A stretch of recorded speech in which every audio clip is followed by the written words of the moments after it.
Les initiateurs de ce projet visant à intégrer les vaccins PCV et rotavirus dans le calendrier national de vaccination en Guinée ont été soulagés, tout comme le RASGI et ses partenaires techniques et financiers.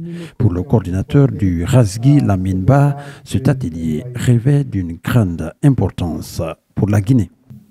Et c'est seulement l'État qui a les moyens, qui a le pouvoir d'y faire face.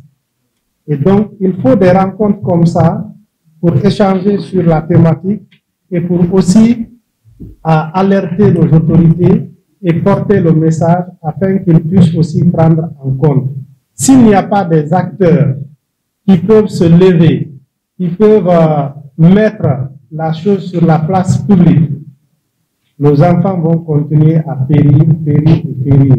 Selon l'OMS et l'UNICEF, 20% des décès chez les enfants sont dus à la pneumonie, tandis que 40% sont dus à des cas de diarrhée sévère. C'est la raison pour laquelle, dans leur plaidoirie, l'autorité est incitée à agir pour éviter d'autres cas de décès.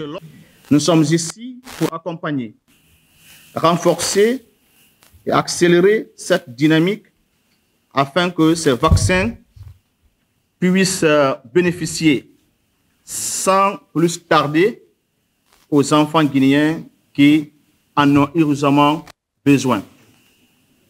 Mesdames et messieurs, nous ne pouvons pas fermer les yeux sur la réalité alarmante qui frappe nos communautés. La pneumonie est la première cause de mortalité infantile en Guinée, avec des milliers d'enfants de moins de 5 ans qui perdent la vie chaque année.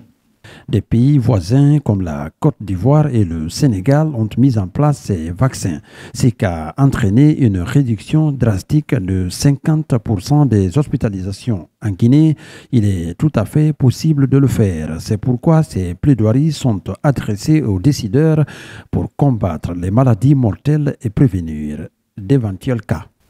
Le vaccin PCV est une solution éprouvée qui a réduit de manière significative le nombre de décès dans les pays qui l'ont adopté. Le temps de l'attente est révolu, car chaque jour de retard dans l'introduction de ces vaccins est un jour où des enfants continuent, et puis des milliers d'enfants, de mourir de maladies pourtant évitables. Le président de la commission santé du CNT a salué l'initiative et a promis de soutenir cette action. Il adresse ses remerciements à tous les acteurs qui ont pris part à cet atelier. Nous prenons ici l'engagement de soutenir cette action.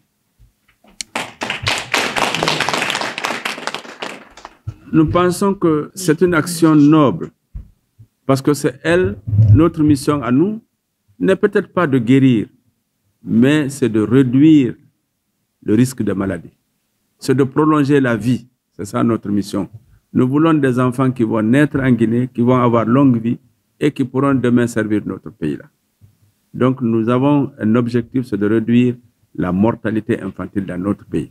Donc nous soutiendrons la promotion de la vaccination au rotavirus et son intégration dans le programme élargi de vaccination.